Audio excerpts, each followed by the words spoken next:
Hey, fellow YouTubers. I'm here in Aspendell. It's right above Bishop. Not like Aspen, but Aspendell instead of ALE. And it's just gorgeous up here. This little sign says Cardinal Lodge, and over here it says Cardinal Village Resort. But this is a cool little. You got a bunch of cabins down here. It's almost 8,500, 8,490 or something like that. So it gets a lot of snow up here. But I'm gonna do some experimenting. I spent last night in Bishop and went to the Looney Bean and had my favorite Dirty Hippie. It's a caffeine beverage. It's really good though. I try to get one every time I pass through Bishop. And I'll probably spend the night there in Bishop again. I slept in the grocery store Vaughn's parking lot. But then I went just a little bit south of that parking lot, and there was a great little park with a river running through it. And there was parking over there that was extremely secluded that I think I'll go to without less big lights, bright lights. I mean, almost every night I'm sleeping somewhere where there's a bright light, above. It'd be nice to get a place without that bright light. But there you have it, just feeling a sense of adventure. So at the Looney Bean, I asked for their Wi-Fi password, and the password just so happened to be adventure. That's like my new theme. I've always loved adventure. So looking forward to what unfolds today and tomorrow. Keep you guys posted. I think I might go up to Mammoth tomorrow. There's this other town I always, Wonder Hussey always talks about, Tonopah, that I might want to try. I think it's 112 miles north of Bishop. But just doing the gas, that's like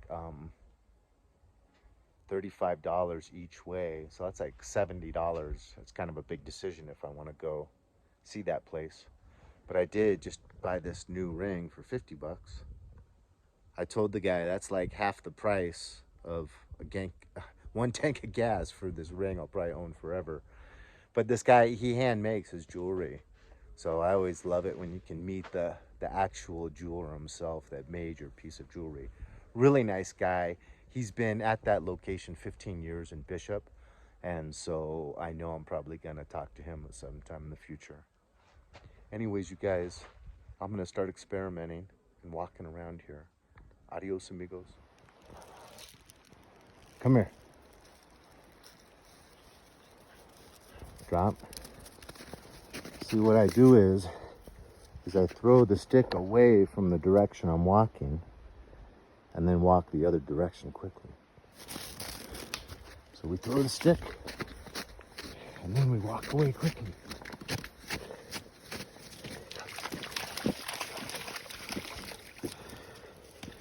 Good boy. Teach us to go through the water. Drop. Sit. Stay. Let's throw it over the river and see where it goes. Okay.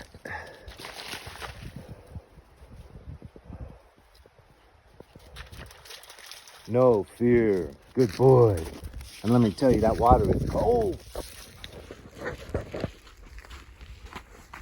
So look at all these aspen trees just everywhere. And then look at these cute little cabins they got up here. Just like on this one little road. There's, this is part of like, a business. They own all these cabins and rent them out. But outside of that gateway I showed you is like privately owned cabins that are much bigger and look extremely expensive. But most of these cabins look like, they're only maybe 5, 10, 15, 20 years old. But there is this one down here that I'll show you in a minute. This cabin. this is not up to any kind of building codes, I don't think. Because the first story, it's so cute and tiny. It's a 2-story building. But look, the first story ends right here. I mean, that's like, 6'2". Look at this little doorway. Little tiny door. It almost makes me feel like Shaquille O'Neal, like I might have to duck down to get in. But it's really cool. Isn't that a cool little place? 2-story. So tiny for a 2-story. They got cool names. Topsy-turvy, golden trout. Really cool. And then here's like a little general store. And this one is called Loft 11. If you're Jewish. Unleavened bread. I don't know. See, Cardinal Village Resort. They show a nice golden trout, rainbow trout. But it doesn't really look like anyone's home. Let me see if they got some music on. Maybe someone's in the general store.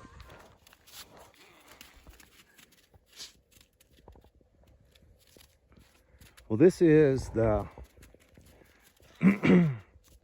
Aspendell Pond. It's got some haystacks for sitting and watching the ice skating. So, it's funny how this never really crossed my mind about how, you'll oftentimes have 4, 5, 6 inches of snow on your frozen ice skating area. And you can't bring us one of those big machines up here that the hockey teams use. But so I guess you'd have to get out here and be brave, trust that the ice is thick enough, and with a broom and sweep the ice off, or the snow, I mean, shovel it off, whatever.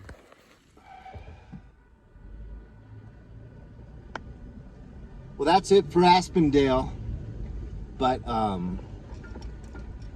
man, that would be really cool to get one of those cabins. Really nice young teenager that lives there throughout the off season came out and talked to me, and she says they're completely closed. They open I think she said May.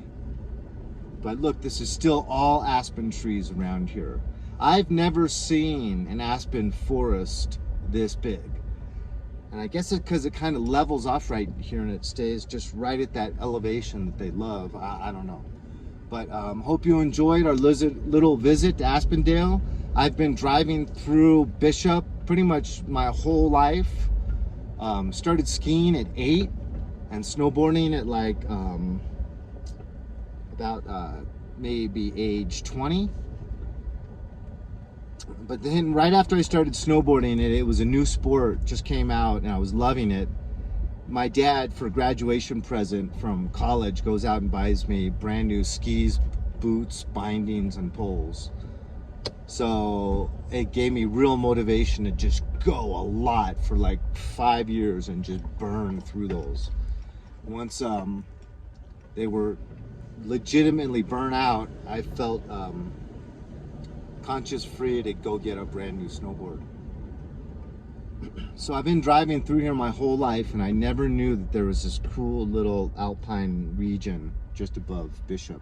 It's not even that far. I mean, my phone said, I think 20 minutes from, I didn't even know there was this West Line Street, which is where this Paiute Indian Museum is that I drove to, and it's open every day of the week, bright and early, except Monday, today. But I think I'm gonna spend another night in Bishop. So spend the rest of the day just bebopping around. They got 2 good movies showing at the little one old-fashioned movie theater, Uncharted with Mark Wahlberg and Batman. So I'll probably see one of those, and then maybe see the other one on the way back towards home. But then after tonight, it looks like a little bit of Mammoth, maybe Tonopah, and if I'm really feeling wealthy because of the gas prices, maybe even Reno, because I've never done Reno right. I went up there for a wedding when I was like maybe 13 with my family. And I went up there like maybe 5 or 6 years ago. Got up there late at night, was kind of out of sorts, and just went straight into the gambling area and was very unimpressed. It looked poor and dirty. And maybe I was just in the wrong part of the gambling part of town. I don't know. But I was not impressed at all. And like turned around and drove out of town, I think, before it was even morning. But I'm getting long-winded. Hope you enjoyed Aspendell. Talk to you guys later.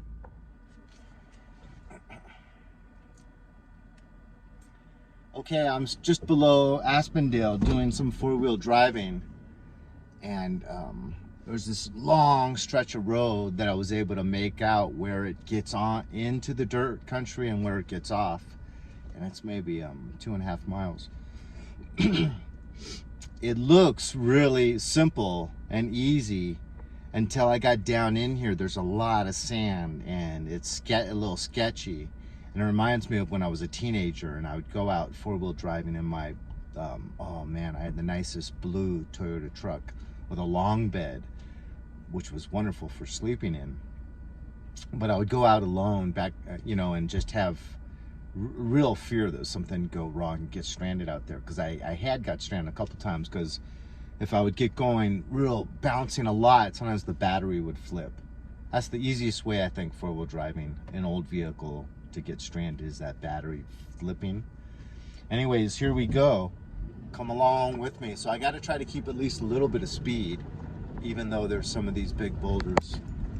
But man, am I impressed. So I had a 4Runner for about 4.5 years to 5 years in that zone, and I wasn't quite done paying it off yet when I had to give it up.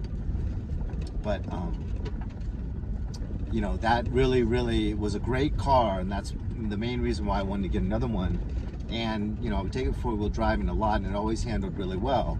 Now this is not TRD, which is got some of the heavier springs and nicer exhaust on that version. Oh God!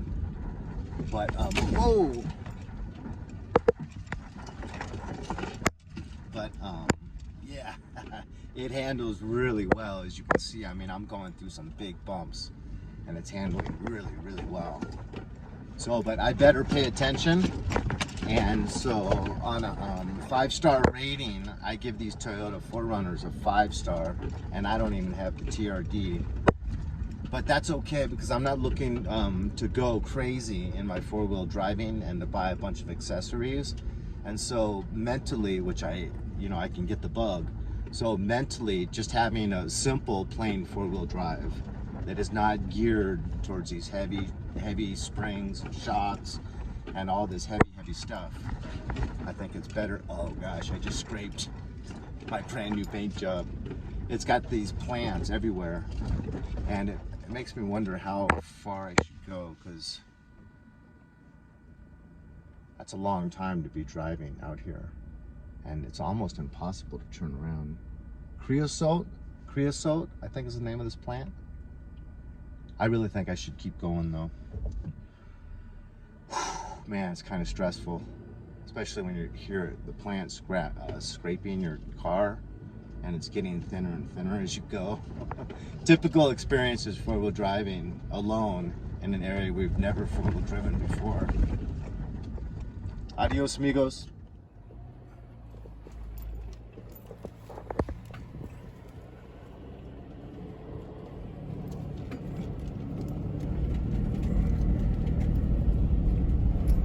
Just to give you a little bit of a feeling, but this is the easiest stretch, because I didn't want to try to hold the camera with one hand while I'm going down a difficult stretch.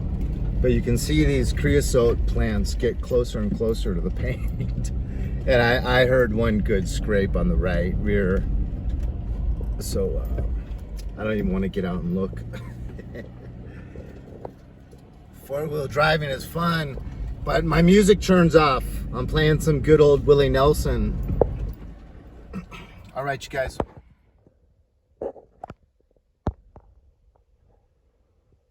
So if you look closely, you'll see up at the top, that road starts to get pretty gnarly. Gets really wicked right there. And I'm almost for sure positive that it turns to the left over that ridge eventually and connects back with the road. But I don't want to go through that. That looks treacherous. So I found this area right here to pull a 3-point churn. So I don't know if you can see my tire tracks. And just kind of backed right in here. And now I'm here. But it's so nice, this view with the snow-capped mountains over there. That's on the other side of Owens Valley. And you know, I just left the pine tree area, a higher elevation. And I'm in this like kind of like high desert, creosote everywhere. And so what better place to, I don't know if you can see that tin can. I found this tin can and it reminded me that I have this 38 special with me. So I got that see that tin can right in the center of the frame, all rusted out. But I'm gonna do some target practice at that. My 38 special has been with me for 22 years. I got my job when I was like 27. And then about 2 years later, when I was 29, I got this 38 special. This was standard issue, lock, stock, and barrel. 38 special. This is what police would get.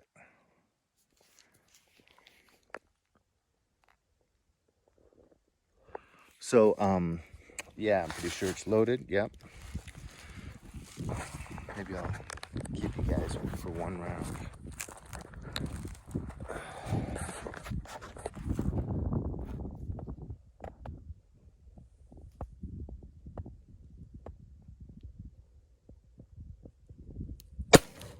Missed.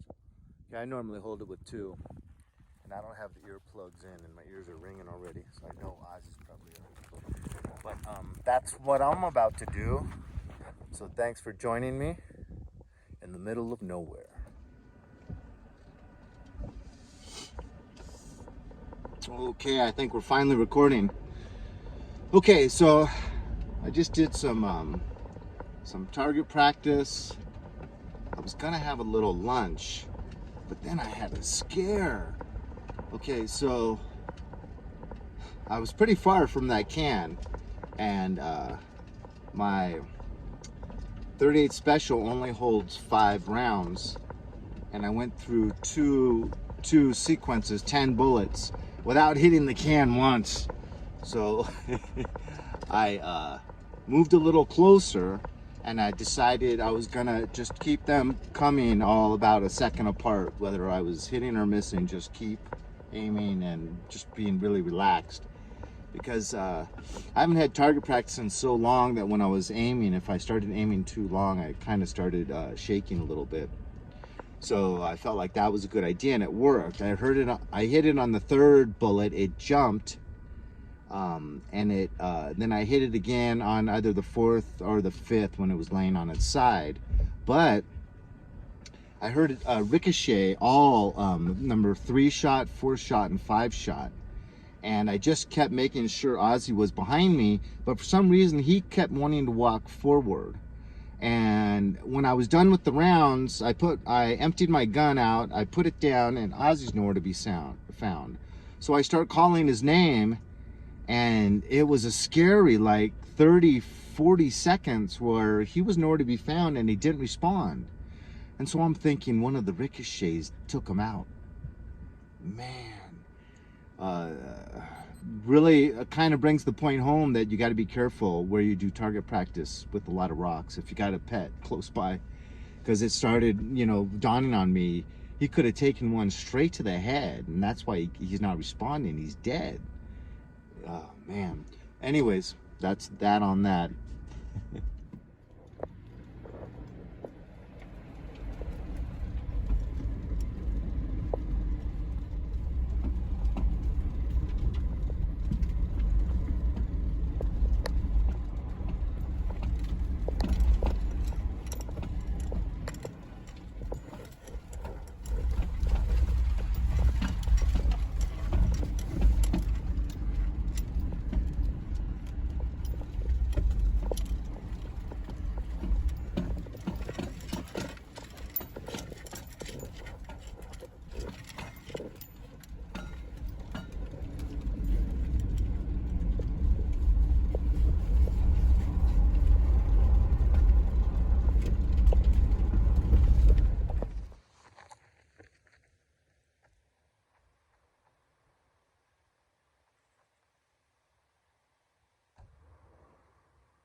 This is four-wheel drive heaven up here. Look at, there's like these little roads all over these mountaintops.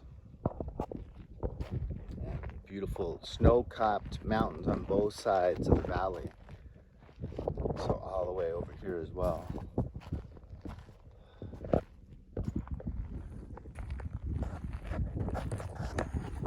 So those scratches ended up looking really bad in the dust, but they just rub off.